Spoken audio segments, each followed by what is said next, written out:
Bago po tayo magsimula, alam nyo ba na ang isang like ay napakalaking tulong para sa isang channel? Kaya pindutin nyo na po sana yan. Mag-comment na rin kayo ng kahit ano. Tara, magkwentuhan tayo. Andrea nga po pala ng Leyte. Itong ibabahagi kong karanasan sa inyo ngayon ay nangyari pa noong dekada 90. 16 na taong gulang lamang po ako noon nang mangyari ito. Magpapasko po ito, kaya tandang-tanda ko pa. Buwan ng Desyembre nang mangyari ito. Kakatapos lang po kaming salantay ng bagyo noon. Bagyuhin kasi talaga ang lugar namin. Alam naman po siguro ninyo, di ba? Na Samar pati Leyte, yung madalas yung unang tinatamaan tuwing may bagyo. Wasak po yung bahay namin noon.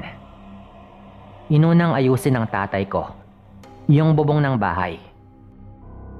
Pero yung dingding ng bahay ay hindi agad naayos dahil mahirap lang din po talaga kami. May isang parte ng dingding noon na nilagyan na lang muna namin ng kurtina para meron pa ring takip. Dahil bago pa yung bagyo ay medyo malapit na rin talagang mawasak yung dingding namin. Kaya nung nawasak na ngayon ay hindi na rin talaga pwedeng gamitin ulit yung ibang materyales. Katunayan, iginatong na rin namin ang iba doon dahil wala na rin talagang silbi. Nagkataon pa na sa may kwarto namin ng isa ko pang nakababatang kapatid na babae, yung abot din ng sirang dingding na tinakpan lang muna ng kurtina. Marami kaming magkakapatid, 8. Kaya hindi naman pwede na lumipat pa ako ng kwarto dahil wala rin talagang malilipatan. Yung mga lalaki ko namang kapatid ay maliliit pa nung panahon na iyon. Yung nanay ko naman ay meron pang sanggol. Bale yung bunso namin ng panahon na ito ay sanggol pa. Dahil nga bagong salanta lang din kami ng bagyo, medyo nakalbo yung mga puno sa lugar namin. Naubos yung mga sanga at marami rin talagang natumbang mga puno. Lalo na nga yung mga puno ng saging. Ang isang bagay lang na napansin namin noon, simula nung bagyuhin po kami, may mga gabi talagang kikilabutan ka. Naging mas klaro ang mga alulong tuwing gabi. Ang mga ibon naman sa hindi kalayuan ay bigla-bigla na lang nagliliparan sa kung saang puno man sila nakahapon. Naanimoy may biglang dumating na tumakot sa kanila. At ang pinakanahalata po namin noon ay yung mga huni ng tiktik at wakwak. Minsan ay mahina, minsan naman ay talagang malakas pero napapadalas ang mga yon. Lalo at walang kuryente noon, kaya naging mas tahimik lalo ang mga gabi. Medyo matagal din bago nakabalik ang kuryente noon dahil nga sa dami ng inayos na mga nasira at mga natumbang poste. Ang sabi nga ng tatay ko noon, mag-ingat na kayo lalo na sa paglabas ninyo ng gabi. Kailan ko pa kayo pinagsabihan, di ba?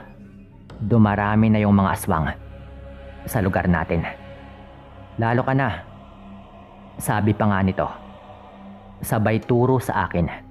Dahil nga sa aming magkakapatid, ako talaga yung madalas gabi na umuwi dahil tumatambay kami sa may tabing dagat.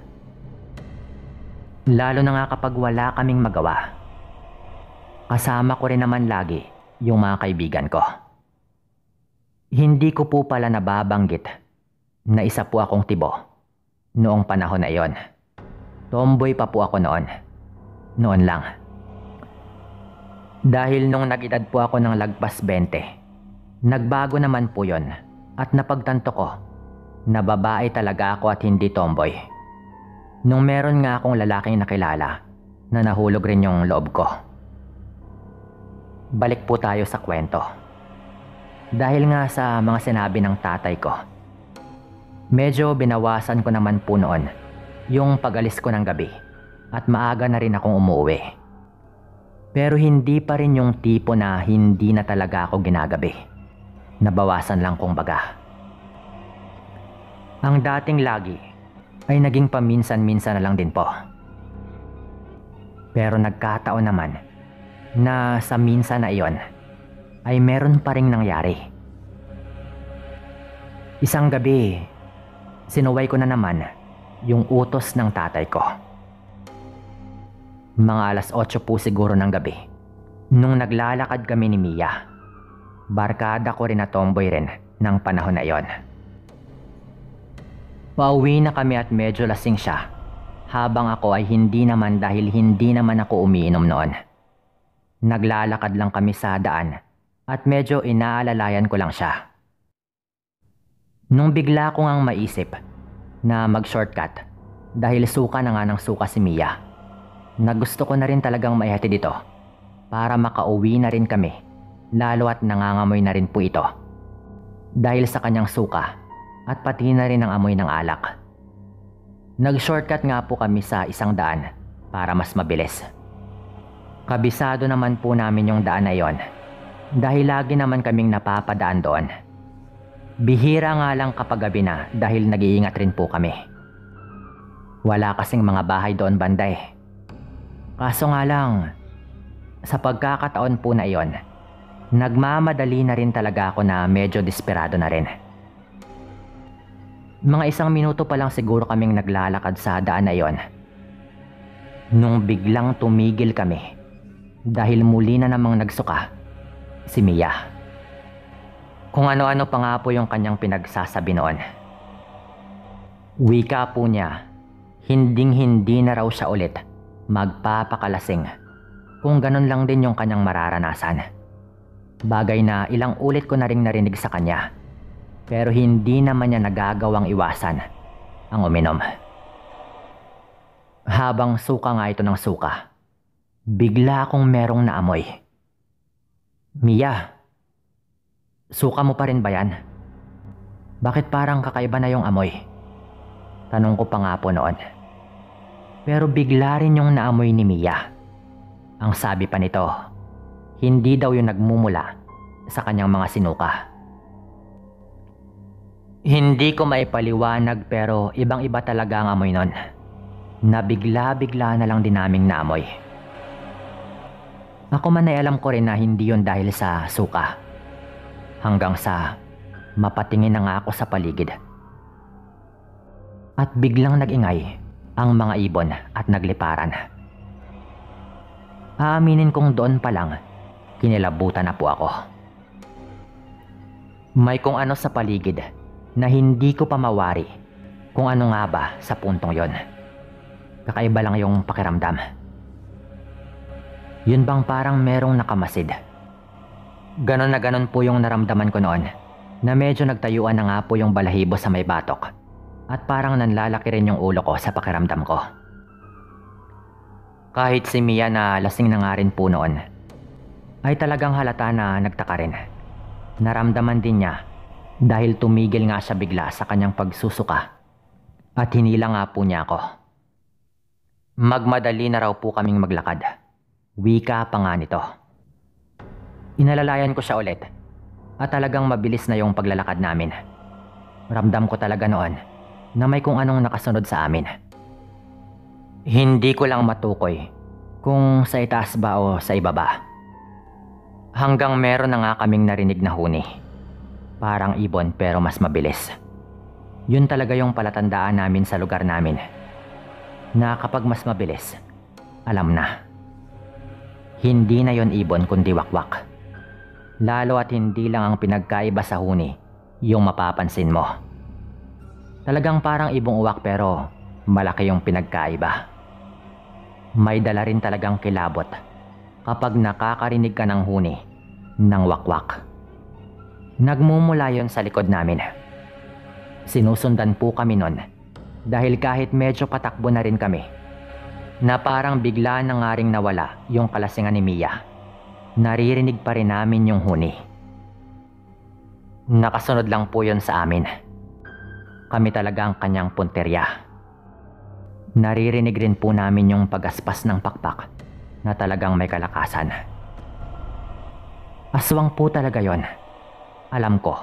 At tama nga ako doon dahil nung nilingon ko yon, nakita ko mismo ang napakalaking ibon.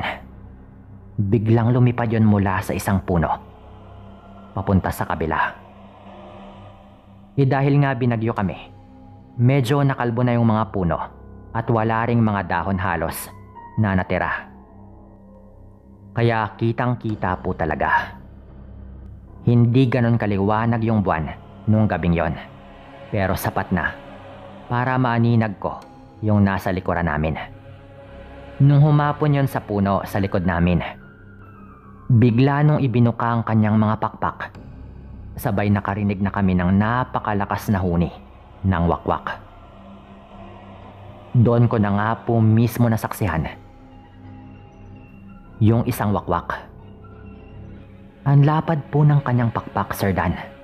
Yung mga mata nun, nagbabaga po sa dilim. Sa puntong yon, alam ko na po eh. Alam ko na susubukan kaming dagitin nun ng kaibigan ko. Nung mapansin ko nga po na bigla yung lumipad pa itaas, alam kong delikado na po kami.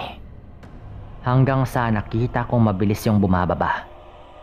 Doon ko na nga agad hinawakan si Mia sa kanyang balikat. Sabay hinila ko ito padapa sa lupa.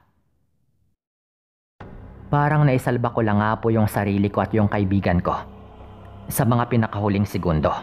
Dahil konting-konti pa at talagang tiyak na kapahamakan ang naranasan namin. Dahil pagkadapa po namin, bigla po kaming sinubukang dagitin ng wakwak na iyon. Parang dinaanan lang kami ng malakas na hangin, pero hindi niya po kami nadagit. Pagtingala ko, doon ko na nga mas napansin na yung parang napakalaking ibon ay mas kamukha pala ng isang malaking paniki. Yung aninong iniiwan nun, talagang biglang dumidilim yung madadaanan, lalo at napakalaki po ng pakpak nun. Nung bumaba po yon, nakakabingi rin yung huning kanyang nilikha. Naiiyak na rin kami noon eh. Kahit titibo-tibo pa kami noon, talagang matatakutin pa rin talaga kami.